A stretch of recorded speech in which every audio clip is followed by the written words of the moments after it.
We're going to go ahead and get started with introductions. I'll go first. So, hello, my name is Katie Claggett. I'm a student engagement coordinator here at CEA CAPA, and I'll be moderating today's panel.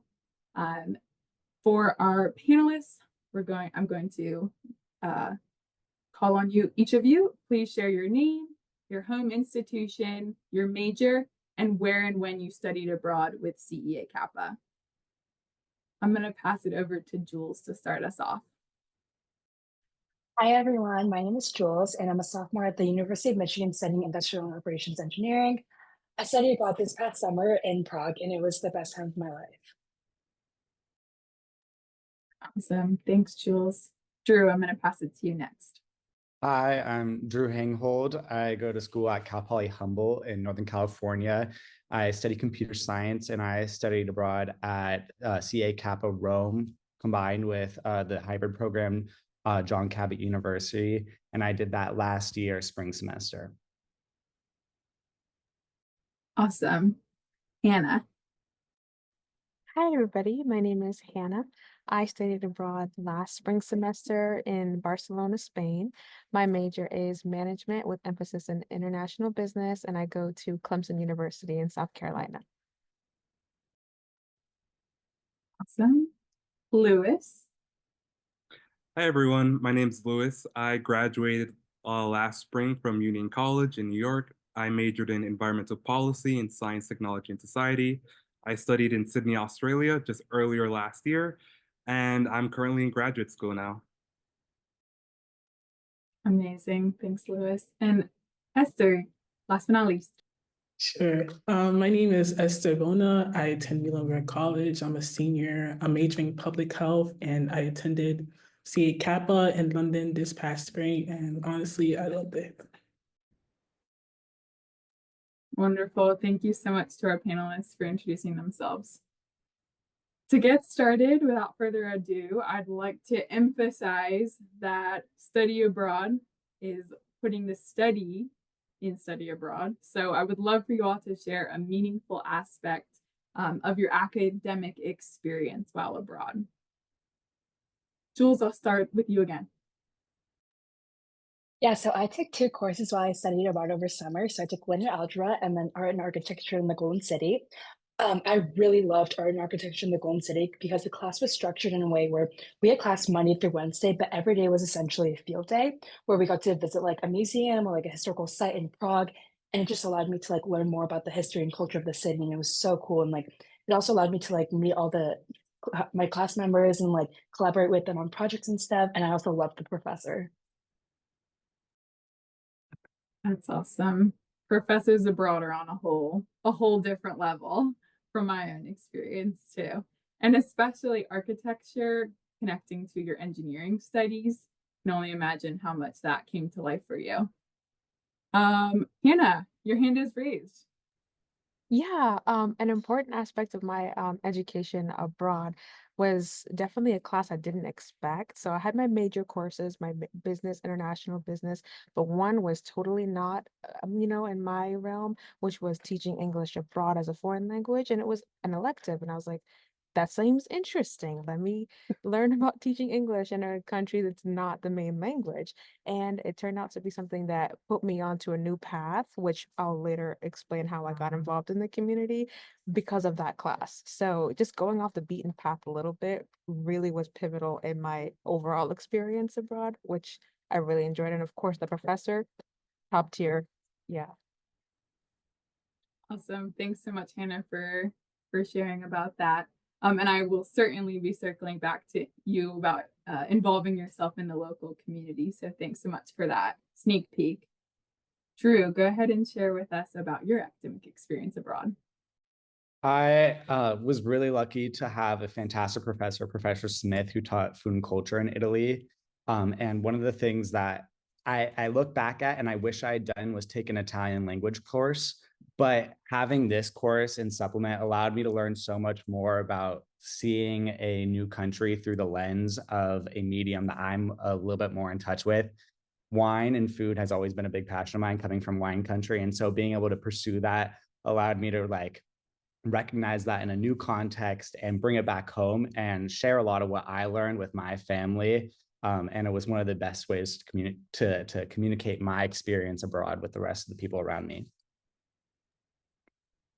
Thanks so much for that point, Drew. Know that food is sometimes not always on the minds of prospective students. And then when you go, it becomes such a big takeaway of how you connect to the culture through food, because it's something that you maybe indulge in every day.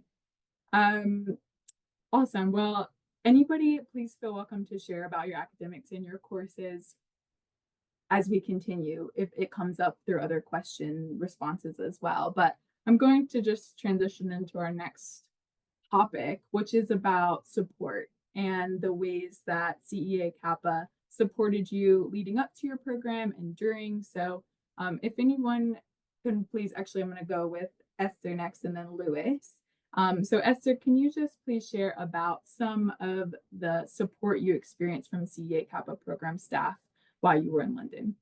Sure. So for me, I did a study and intern abroad. So I had like an intern coordinate, like an intern point person in per se. So basically at least the beginning, the midpoint, and towards the end of the semester, like she will always check in to make sure how I'm doing at the internship, like what are some things that I'm doing, how am I getting on, and also just making sure that I'm doing okay, like mentally, and making sure that everything is going well. Like there's anything that she can do to help me be able to do well in the internship. So that was very helpful for me. And also like being able to reach out to her if there's anything that I may need concerning my internship. So that was like one way that they helped supporting me during my time there. So yeah. Before I jump to Lewis, Esther, can you just share a little bit more about what your internship involved? Just a quick overview of where you were placed and like what you Sure. did day to day. So I did an internship at a nursing home since I'm pursuing a career in nursing. So I basically shadowed a nurse for 4 months while I was in London. So it was like a very opening experience, especially doing my internship doing an internship in general for the first time in a different country. Like it really exposed me to like the work culture and also like gaining more insight and like instilling like values that I have when it comes to specifically working in the healthcare field, and also in general just career wise, like how like what I'm expecting when I'm going into the field of nursing in general, the healthcare field. 100%. Thanks so much for expanding on that, Esther. And Lewis, last but not least, please share us about different types of support that you received from CEA CAPA while abroad. Yeah, I cannot overemphasize how amazing the staff was, like at the home base. They were so incredibly kind and warm. And it can be a little scary, like traveling for me in this case, I went around the world in a new place that was so foreign. So having this little office and all the amazing staff who just really cared about you and like were always there for you, it made it feel like a home away from home. So I couldn't ask for anything more from them. Awesome. And huge special shout out and happy International Education Week to all of our on-site staff who really make this experience so wonderful. So thank you so much to all of our global staff and teams and support. So couldn't have said it better myself, Lewis. Wonderful. So we have our first question submitted. We have many, but I'm going to highlight this first one, being what was an example of culture shock that you experienced abroad? I'm not going to name anyone, so if anyone wants to unmute and jump, go ahead. Ooh, two of you. I'll start with Drew, then Hannah. That's the order I saw.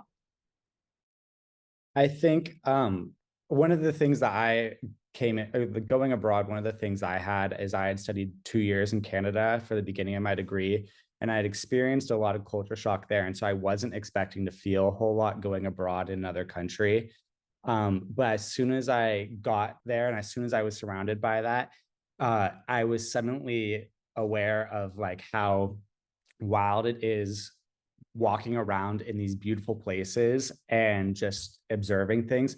I think that the culture shock came more in small little things, like going to a place and ordering coffee or going to a place and ordering food, not being able to do the things I had been so used to, like ordering ordering something other than a cappuccino or a macchiato was so difficult. So I ended up becoming a little bit more, I ended up becoming a little bit more attuned to the culture by just accepting it and moving on with it, and becoming more like an Italian culture instead of trying to hold on to the things that I had known it previously. And ordering something by the end of my time there, like going to a coffee shop and ordering something, was one of the things that I like felt most happy about, and one of the things that I brought back with me. I'm exclusively drinking cappuccinos now that I'm back in the United States, and it's never been the same. But that was one of the things that was always a little bit it was a little off-putting to start with. Thanks, Drew. Hannah. Um, so for me, it sounds kind of basic, but it was the language, one of them.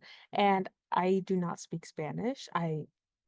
Am learning, but not at all fluent in the language. So when I went to Spain, I was definitely putting myself out there where I could have gone to, London. I could have gone to somewhere more familiar for me, but going to a country, it shocked, the culture shock came in two ways. One, I had to, you know, teach myself and talk to people, talk to locals, and try to break the barrier of being scared to practice my Spanish and just trying to convert to only going to places or with friends that know how to speak Spanish, because I had several friends who were fluent and I could have stuck with them, but it was really hard for me to branch out and do it myself.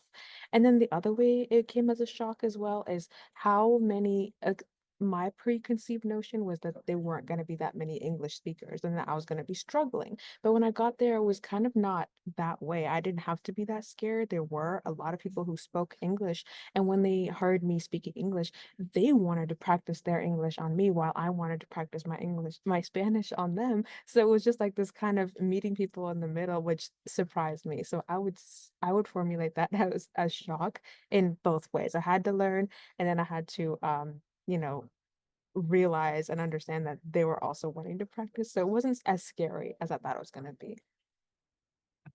That is such a great point, Hannah. And I really appreciate you sharing your perspective.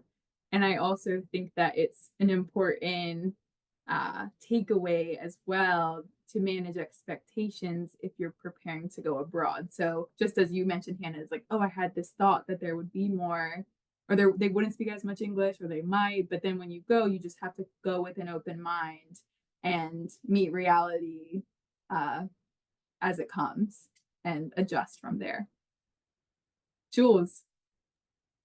I want to echo what Drew and Hannah talked about too. I also experienced those culture shocks. And also another thing that I was really surprised about was like the difference in transportation compared to like the US here. So I'm originally from Los Angeles, and there like we use cars to get around everywhere. There's no really like public transportation that's available to us. But in Prague, we have like trams, we have the metro, we can walk anywhere, people bike all the time. And I thought it was like so cool being able to see that, and like also having that more affordable option, especially as a student traveling abroad. Like you want to be budget friendly and like feel like every city I visited, like I did not have to rent a car anywhere. I could always just find public transportation to take me around. Awesome. Great call out. Adjusting to transportation in a different country and culture is certainly a big aspect of an experience abroad. I'm going to jump to our next question, but again, if anything comes up later, please feel welcome to share. Esther, I'm going to jump over to you, and I am hoping you can share a little bit about what your living and your housing situation was like while you were abroad. Sure. So I lived in the apartment, or as they like to call in the UK, a flat. So I lived with 5 other people, but in total 6. So we each had like a double. So I shared a room with somebody. But overall, it was good because we were able to manage everything. And also, usually they have a cleaner come to clean the apartment, also change our bed sheets. So it was pretty good per se from my experience. Also, like not like having like for me not having a meal plan, so that would mean I have to like make food, and I actually enjoyed it because I actually love cooking so much. I actually enjoyed making food. So yeah, I actually enjoyed my living situation, like being able to what is it called? Yeah, I was able to get along with my roommates that lived with me. So yeah, my living experience was pretty good. Awesome. Thanks, Esther. And Lewis, I'd love to jump over to you as well to share about what your housing and living situation was like, and also ways that you engaged with the local community in Sydney. I understand your program was not a full semester; it was a little bit shorter. So, if you can speak to your experience, given the length of time you were there too. Cool. Yeah, so just to touch up on the first part, I lived with 7 other guys in one apartment, which is, it sounds like it's a lot, 8 guys, college students, but it was actually amazing. We were all in our doubles, so we had 4 rooms and a shared space and kitchen. It was wonderful, and we were like on the 17th floor, so you got a beautiful view of all of Sydney, the pier, the harbor. It was wonderful, and I still think fondly of those guys. Like we made like lifetime memories together, so can't complain about that. And with community in Sydney, I mean, the wonderful thing was that we all spoke a common language, although there was a bit differences between like customs and habits. It was pretty easy to go out there. I will say I had to put myself out there a lot. I tend to be a little more introverted in like new spaces and environments. So I took it on myself to travel as much of Australia as I could. So I went on every single coast of the continent. I met strangers. I leaned in on being like the new tourist. Like I played into it. It was fun. I met with so many amazing people, and they showed me why they loved like their cities and towns so much, and showed me a bit of their world. And it was incredible to just like share our cultural information from an American and Australian. That's amazing. Certainly, the people you meet along the way are unforgettable. And Heather, before I hand the mic over to you, I would just also love to mention that Jules had a really amazing Instagram takeover yesterday, which included an amazing view from her apartment. And so before we switch to the next question and I pass the mic to Heather, Jules, can you just share really quickly about your housing situation in Prague? Yeah, so I want to give a huge shout out to CEA CAPA because they organized all of our housing like for us. And so I live in an apartment with 4 other girls from the University of Michigan. And our options were you can like go with random roommates or you can like pick your roommates and try to coordinate with people. I did not know any of my roomies going into Prague, but we did coordinate here at Michigan beforehand. And they were amazing. Like we traveled everywhere together. I literally got lunch with them the other day here at Michigan. And it's just so fun being able to experience that like more local life because our apartment, so Prague is split up into different districts basically, and our apartment was placed in Prague too. And it's more of the more local areas compared to Prague 1, which is the most touristy area. So I loved being able to like be surrounded by like the local community and like the local food, the local people, and like I felt that I felt really immersed in like that Czech culture in that way. Yeah. And I'm actually thinking about getting like um speaking of like the view outside my apartment, I'm actually thinking about getting a tattoo of that view since I loved it so much. Wow, that's amazing. Awesome. Thanks for sharing, Jules. Heather. Thanks for pivoting, Katie. I just wanted to jump in really quick on the topic of housing because we also got a great follow-up question on the subject, just asking if roommates are always other US students. So I just wanted to highlight really quickly that every program has different housing options just depending on the program, and there are even cool opportunities for things like homestays, which could be a great option for students who are looking for that added cultural immersion. So just a shout out to check out the different program pages on our website to get a better understanding of which housing is available in which locations, and feel encouraged to speak to your CEA CAPA advisor for more details on housing. But while you've handed me the mic, Katie, thank you so much.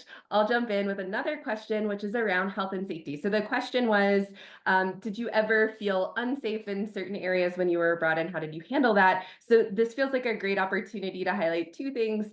First, just shouting out that we actually have a health and safety webinar this evening at 7 o'clock. Families who want to tune in and learn more about how CEA CAPA has dedicated staff on site to help support health and safety, make sure to give tips and best practices to students, check in on them whenever it's needed. So I would love for you all to answer if there was anything that you had to navigate related to your own personal safety, but then also just any commentary you have on maybe ways CEA CAPA helped support you with health and safety or just keep you informed. That would be awesome. Drew, I saw your hand first. I had a little bit of a disastrous experience when we had our spring break. We went to Amsterdam. We flew there. I flew with like 9 friends. And the first night I came down with some of the worst food poisoning I've ever had in my entire life. And having food poisoning in a hostel with communal bathrooms is one of the hardest things I've ever had to deal with my entire life. But through the community of friends I made through CEA, as well as through texting with my CEA emergency line and being able to reach out and ask for any help, I was able to figure out a solution, and toughing it out and just getting through it was really easy with the people that I had around me and the community I've built. And so I made it through and was able to enjoy the rest of the trip. But it was it took me out for 2 days. I was bedridden in a hostel and in the dark in those creaky beds. It was a little bit frightening. Those are certainly character building moments, and food poisoning is not fun, no matter where you are in the world, but especially if you're farther from home. Would another panelist like to chime in from Heather's question about a time that maybe felt unsafe and how they were supported by health and safety teams? Or is there anything you did to help prepare for your own health and safety, or anything you appreciated that CEA CAPA was able to share or do to support you? I can go. Hannah. Yeah. So I felt very supported. So as far as like safety in my city, in Barcelona, I honestly did not feel very unsafe. Like I felt safe everywhere I went. I felt safer than I do here in like my home state. And I, took all the advice when we first arrived. We go through this session where they go through all the safety procedures, all of the what to look out for, especially pickpocketing was the biggest deal for us in Barcelona.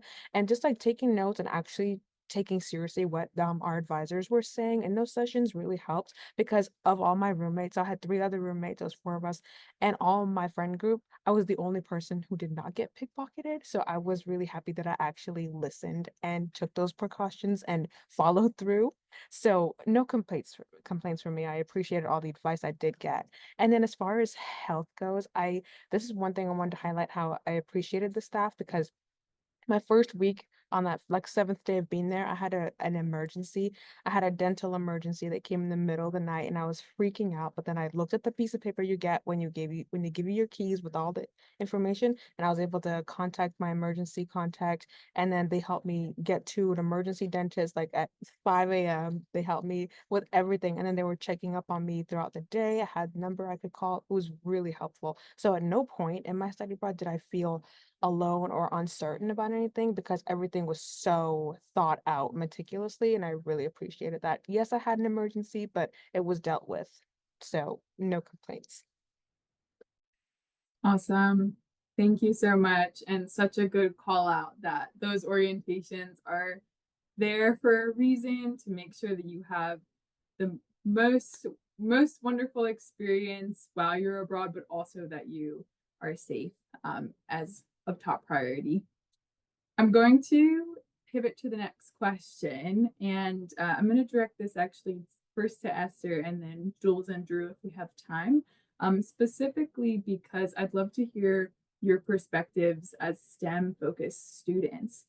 So my question is, what would you say to someone who might be on the fence about studying abroad? And another way to study or intern abroad, and another way to phrase it would be, what would be your best piece of advice? And I'm going to start with Esther specifically because sometimes there's a misconception for pre-med students that they can't study abroad. So I'd love to hear your thoughts on that. Yeah, because with like being me being a public health major, and even like with like, because I know some of my friends that also went abroad, like with different programs that like neuroscience and different pre-med STEM majors, like just make sure to like don't you'll be fine. Cause I know how much you want to study abroad. Like it's like once in a lifetime experience. Just make sure you're on top of your classes and also like talk to your advisor. Cause for me, before I went abroad, like I make sure to check in to see where I'm at in terms of like my classes for my major requirement. And at that point, I was basically done. So like it was like, all right, I feel fine. I'm able to go abroad. So just make sure to like keep in touch with your advisor concerning that. And don't I know like sometimes it's like because I have to think about acting about med school and all that stuff, but don't just talk to your advisor, talk to your professors about it, and you'll be fine. Because I know how much you want to do this experience. So yeah. Awesome. Thanks, Esther. I love that you highlighted preparation and communication with your advisor, an important key to success for students who may have more strict or regimented course, I'm blanking on the word, the course selections that they must take, course credit, right? Course requirements, there you are, came to me. And so speaking with your advisor as far in advance as possible, in order to take advantage of a studying or intern abroad opportunity. Jules, can you share a little bit about, as an engineering student, studying abroad?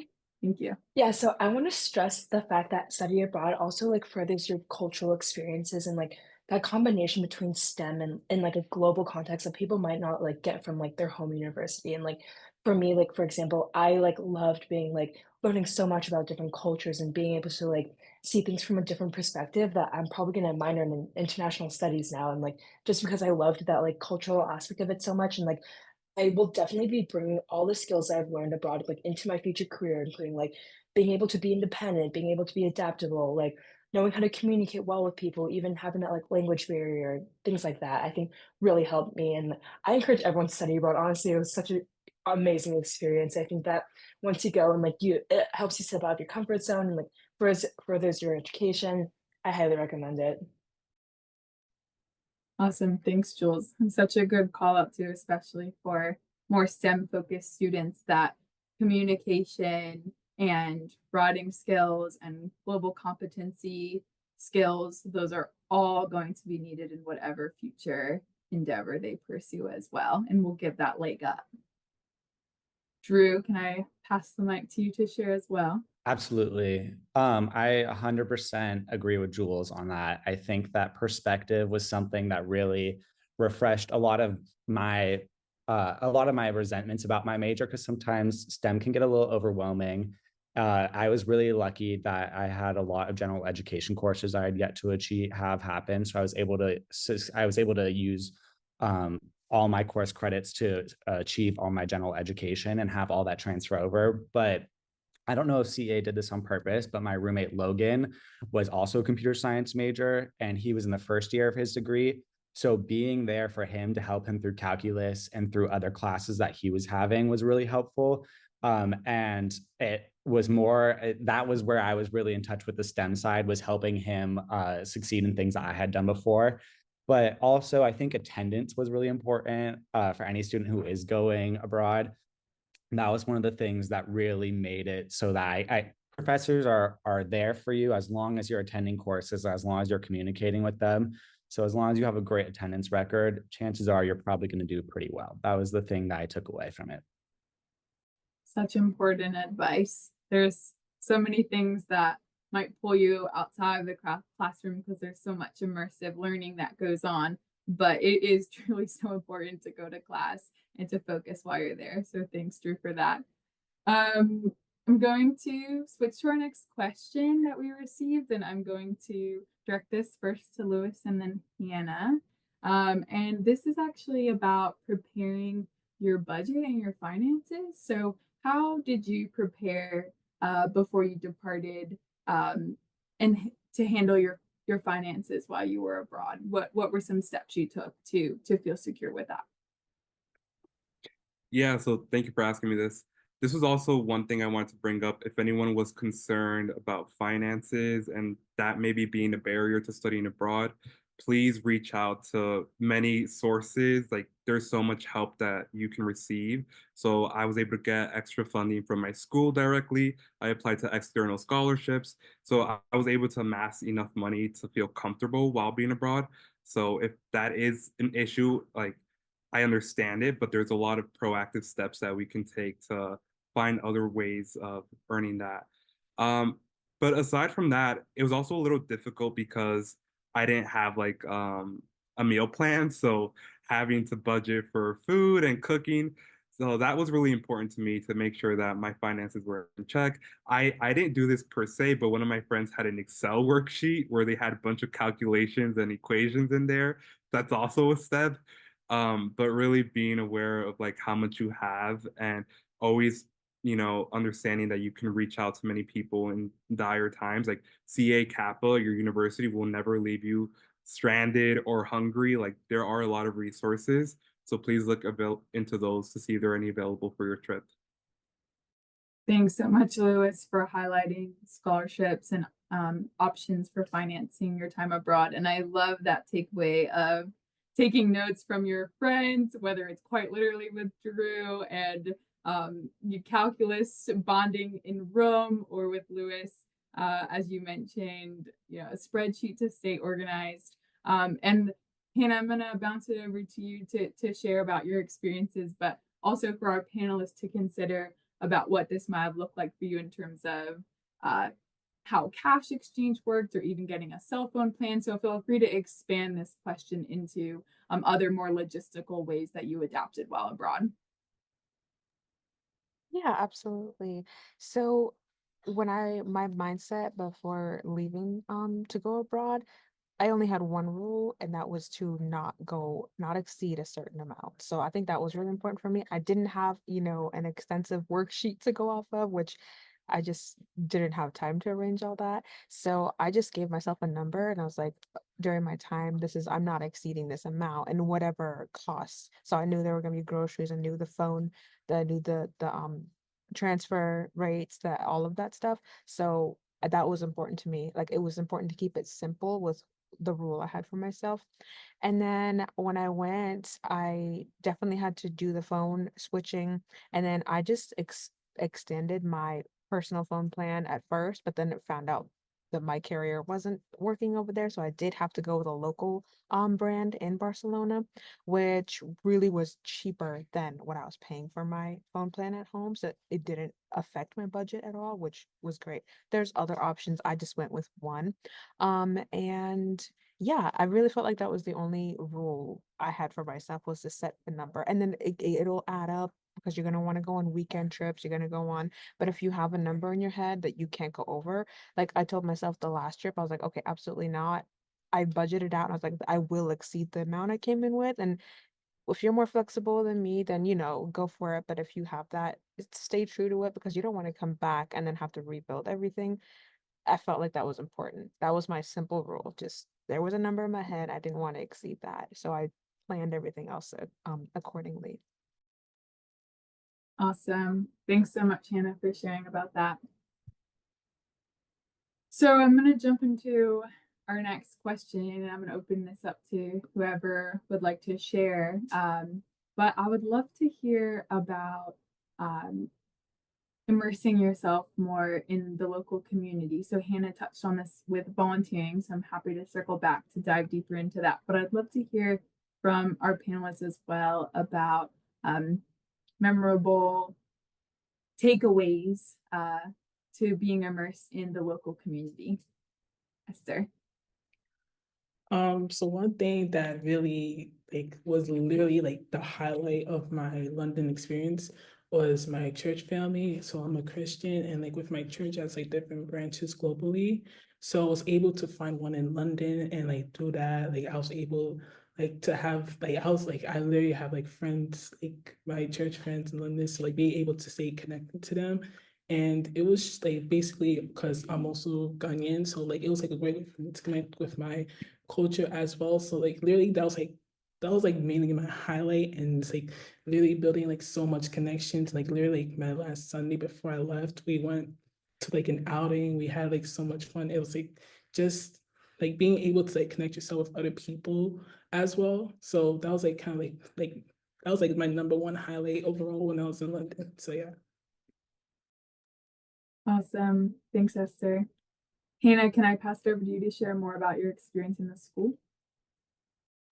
Yeah. Sorry, I was also typing an answer for somebody.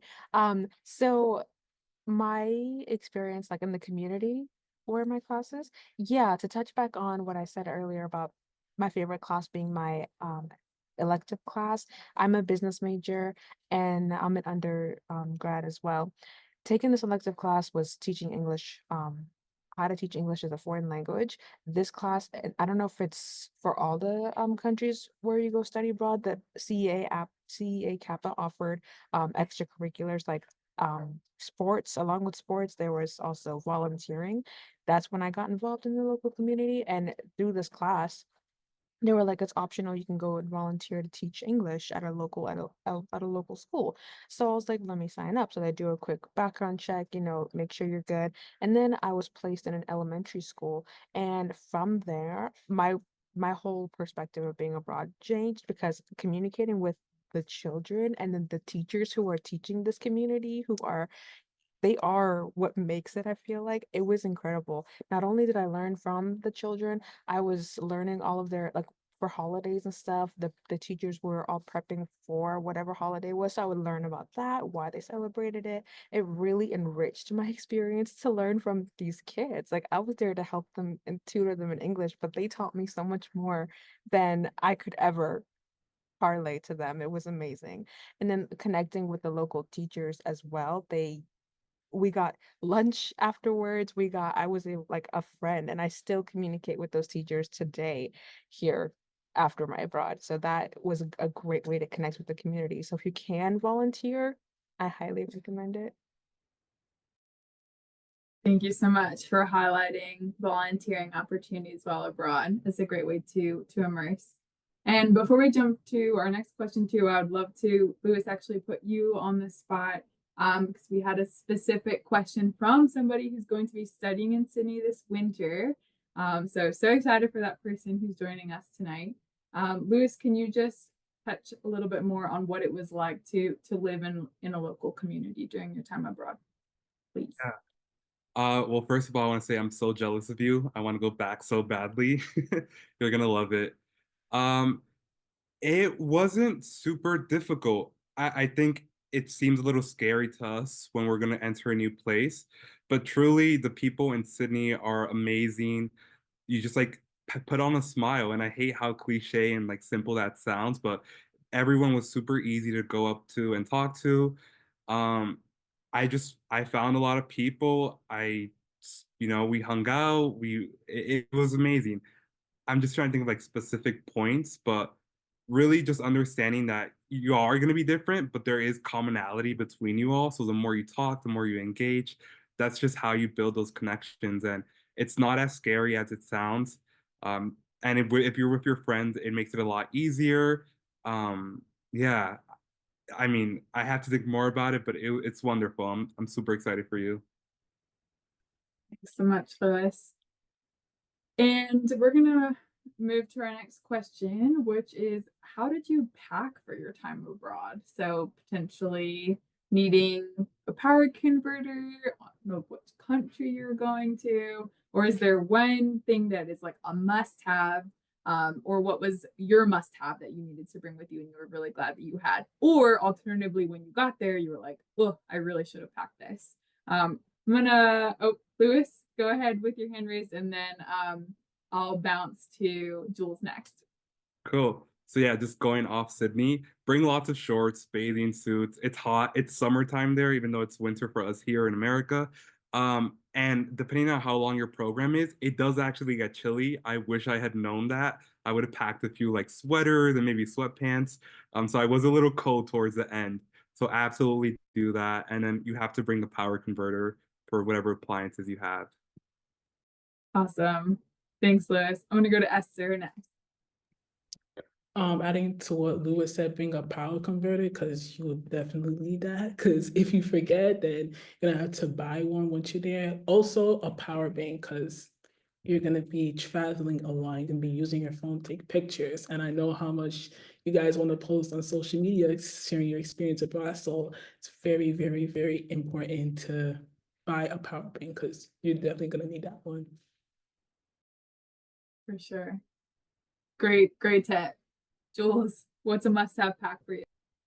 So for my pack, I'm a huge like overpacker, and like for Europe, I was like, I am not gonna overpack. Like, I already know I'm probably gonna be shopping so much there and like whatever. So I actually ended up bringing just like I think it was so I brought 2 suitcases and one of them was empty. So I left that one completely empty and I slowly filled it up like during my time there, and it was so fun to like be able to collect souvenirs from all different places and like get to like kind of transition to that European fashion, like because I know it's very different from American fashion. So that was the way I approached it. I also did bring I think this one was a really fun thing to bring for me, a speaker. So whenever my apartment we cooked together or whatever, we would always play music and like be jamming out in our apartment. It was really fun to do, and like, and I think also it's important to bring us like keep in mind that European suitcases are kind of smaller than regular American suitcases. So if you're planning on traveling abroad or traveling to different countries and cities over weekends, keep in mind that you would want to bring like a smaller carry-on suitcase and ones that are like even smaller than American ones. That's actually a really great transition, and I really would love to know what Drew and Lewis also want to pack. However, we're getting a lot of questions about travel and excursions, and so I'm going to move the topic along. But again, feel free to chime in if anything must be shared. So wanted to ask you all about specifically excursions over the weekend that CEA CAPA offered to you all. We're getting a lot of questions because naturally students are interested to travel, but I would really love to take this time to highlight CEA CAPA-led excursions, as well as any great memories you have in your host city as well. So feel free to take this whatever way you're remembering to reflect, and I'm going to start with Drew. I was really lucky to be able to go on 2 of the trips that CEA offered. I went to Florence and I went to Sorrento with CEA, which was amazing. And I ended up going to Florence and then going back 3 more times, as well as Sorrento, visiting Naples. It was such doing a small trip like that with your program and then figuring out how to do it on your own afterwards was such a fun thing to be able to do. Additionally, Rome is so centrally located that flying to different places was really inexpensive. So one of the most apparent things was that a lot of people were traveling a whole lot. I chose to spend at least half of my weekends in Rome and half of my weekends traveling. And I think that that's something I'd recommend is try to space out your travel as much as possible because it is fun to visit all these different places, but it's also really important to visit your city.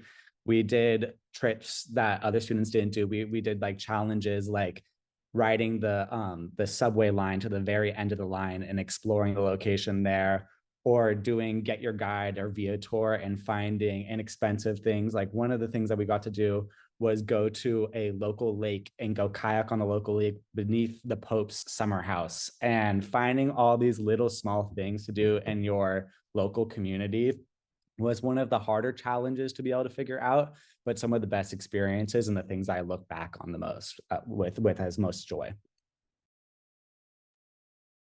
Awesome. Thanks so much, Drew. Esther. For me, like adding on to what Drew said, like it's important to like while traveling outside of your home your host country. Sorry. It's important, like while it's important to like also travel outside of your host country, like it's important to also travel within your city. Like for me, the excursions that CEA CAPA did was I went to Bath, Stonehenge, and Cambridge. It was so beautiful. I actually enjoyed it. And also like within London, they did self tours. So like they give you like a tour guide and to explore like certain parts of London. Like I was also able to go to Mayfair, like one of the richest parts of London. It was like beautiful. I actually enjoyed it as well.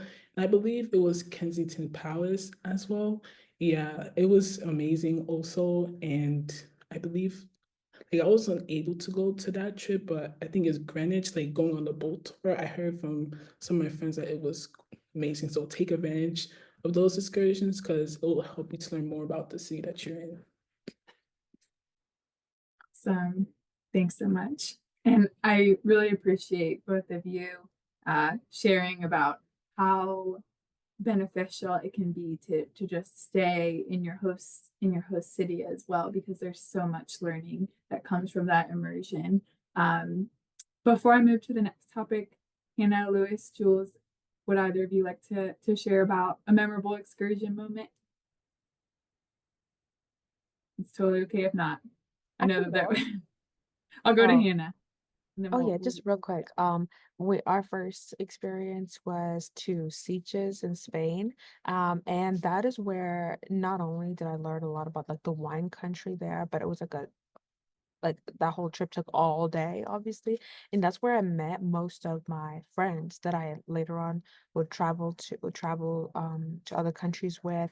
We That bus ride, there's something about that bus ride there. Just we bonded so much. It wasn't like a boring bus ride. We literally had a staff of the CEA Kappa telling us so much about what we were seeing. So it wasn't just a ride or we didn't know they were vocal about everything, which really helped to make that experience so much better. And then when we went to the winery, just listening to the history, the culture, and then learning about my new friends were part of the United States they're from, and I was the only in my friend group. I was the only one from the South, so it was just really interesting. It was a lot of cultural immersion going on. It was amazing. And so from that day, we are all still friends, like that whole group and that bus ride. I even made a TikTok about that bus ride, so it was very memorable. I'd love to watch it if you'd like to share at another time. But thank you so much for sharing those memories. Lewis, I'm gonna move to the next question. I'm so sorry. But you're welcome. Anybody on our panel is welcome to chime into this next question. I'm gonna leave it open to the floor. But I'd love to bring up the topic of identity and study abroad. And specifically thinking here, often we gravitate to more traditional topics relating to identity, or sometimes there's less thought of aspects of identity, for example, a dietary restriction when going abroad. And I know for all of our prospective students listening, and maybe for our panelists as well, and their own experience, that it can be difficult sometimes to ask certain questions relating to identity before you go, but how important it is from CEA CAPA's perspective to know that everyone is supported and should feel empowered before they go abroad to be fully informed. And so part of that is hearing reflections from our alumni. So I'd like to open up the floor for our panelists to share anything relating to an aspect of your identity and how it impacted your own experience while abroad. And feel welcome to lean into this topic, whether it was before you went abroad, during your time abroad, or even when you came back and there may have been additional culture shocks. I can take this one first. I think speaking as an Asian American woman, it really shocked me that about like the big population of Vietnamese people in Prague. I think that was one really interesting aspect of it that I did not even realize like existed. But I will say that most of the places I traveled to within Europe and Prague itself was very like I was the minority in most of these places. And I think it is interesting, like looking at that from like because I never really think about that, but then, like, you also, like, go to these other places that have so much, like, diversity, and you're like, "Wow," like, these cultures, like, intermixing together, it's, like, also, like, comparable to, America and, like, how diverse it is here. So I think it is, like, really what you make of it, and I never, like, was really affected by it. I didn't, like, run into any trouble with my identity abroad, and yeah. Thanks so much for sharing those reflections, Jules. Would anybody else like to chime in on this topic? I can. Just a quick little, a minor detail about me and my identity is that I am vegan. This is very random, but going over there, for the trainings and stuff like that, I told CA Kappa that I was vegan, and then they provided that food for the trainings and stuff like that. But then when I was on my own, I had to figure out how do I order vegan food in Spanish? How do I order, like, how do I, it was just a series of questions all the time. But then when I got that down, when I learned, and then going to the grocery store, which was literally downstairs from my apartment, And then having all that fresh food, all this fresh produce that I could get all the time in markets everywhere was just very, very refreshing than to be in the States where I have to drive 30 minutes to get to any store. Like this was really amazing. And then the fresh food, like that was important to me. Like I thoroughly enjoyed that as someone who has very specific dietary restrictions. Thanks so much for sharing about that, Hannah. Drew. One of the things that I wasn't sure if I would encounter issues with is my sexuality. As someone who is gay, it was a little bit worrying going to a place that is so predominantly Catholic.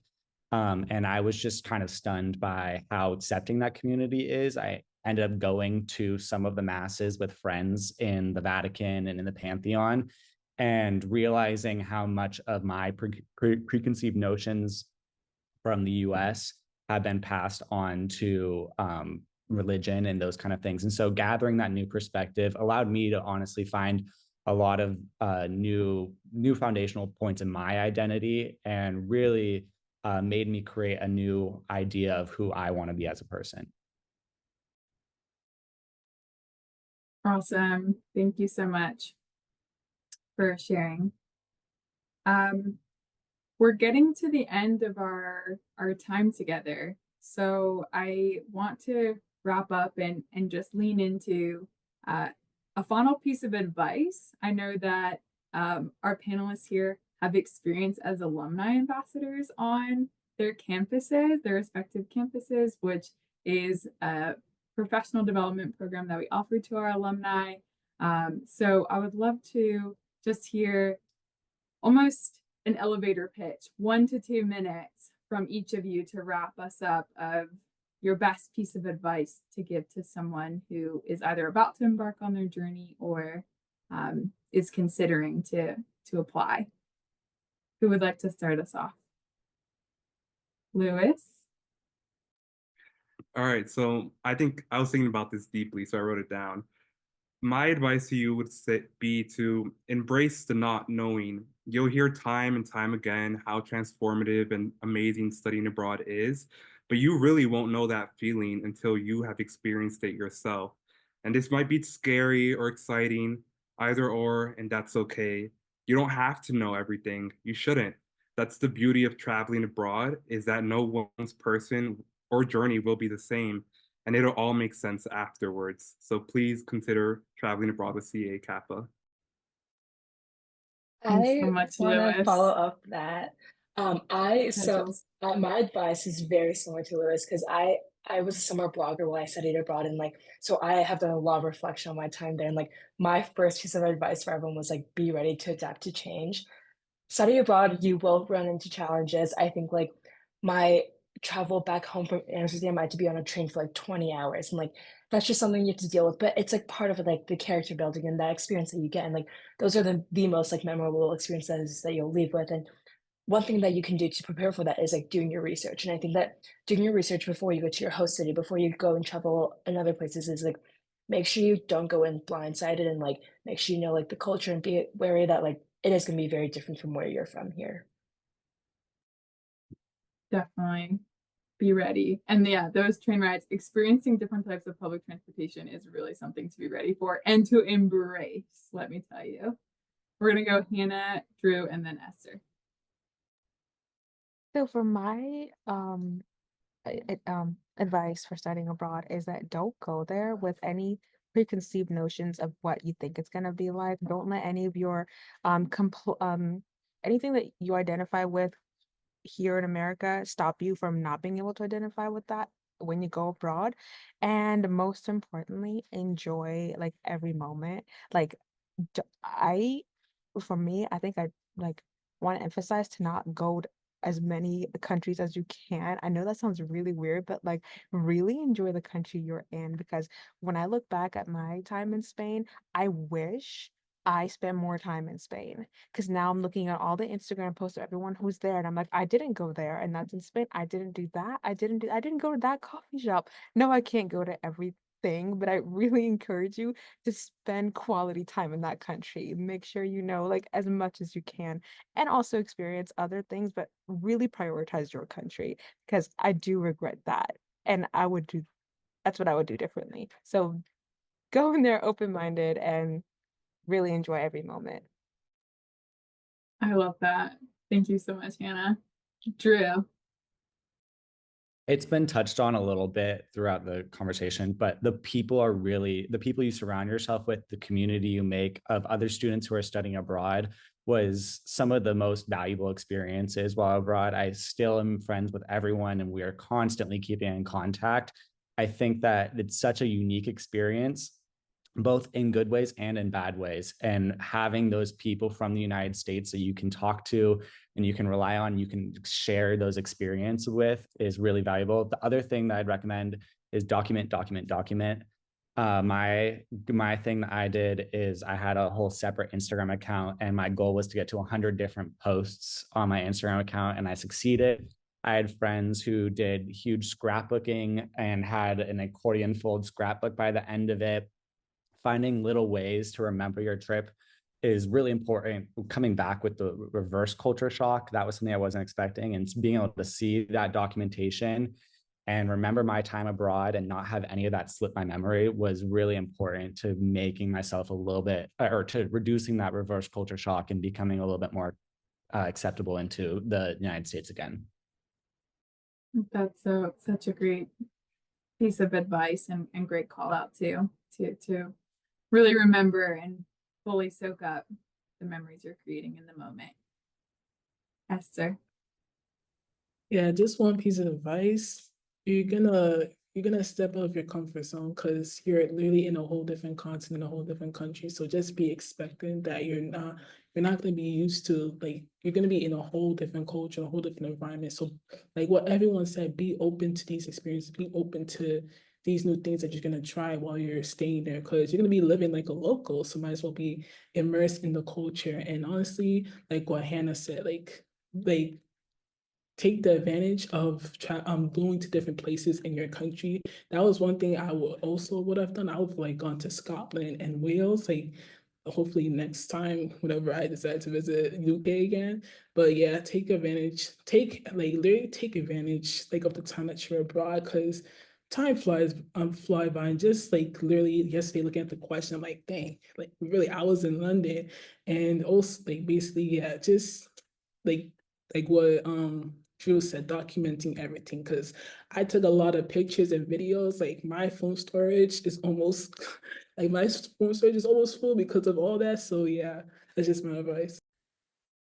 Thank you so much for all of these amazing nuggets of advice. And I do agree that documenting your time, not only with photos and videos, but also with reflections. And I know that Lewis did an amazing job with that through poetry and creativity while abroad as well. So in whatever way that you're processing your experience in the moment, to have something tangible to take with you. And that includes as well developing professional skills. And so documenting experiences you've had and the skills you gained from them.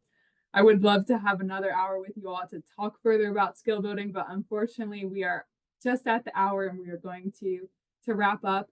In our final hour, I'd love to pass the mic to Heather to ask if what is your favorite piece of advice in 30 seconds to tell to people who are about to go abroad? My favorite piece of advice. That's you're correct. tagging me. I'm I feel tagging you in. Take us so home, Heather. honored. So honored. Well, that I actually, you like queued me up beautifully and you didn't even know it. My biggest piece of advice is that we are here to be a resource for all of our students.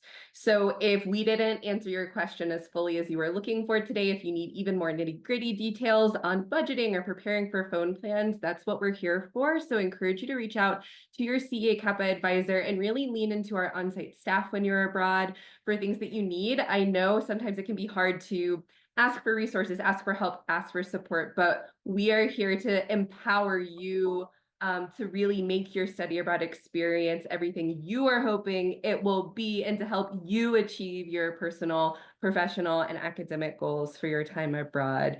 So I have no doubt you're going to have the most amazing experience abroad. I'm so excited for everything you're going to do, and be on the lookout for an email from me when you get back so we can loop you in, hopefully, to our awesome ambassador program to be panelists this time next year.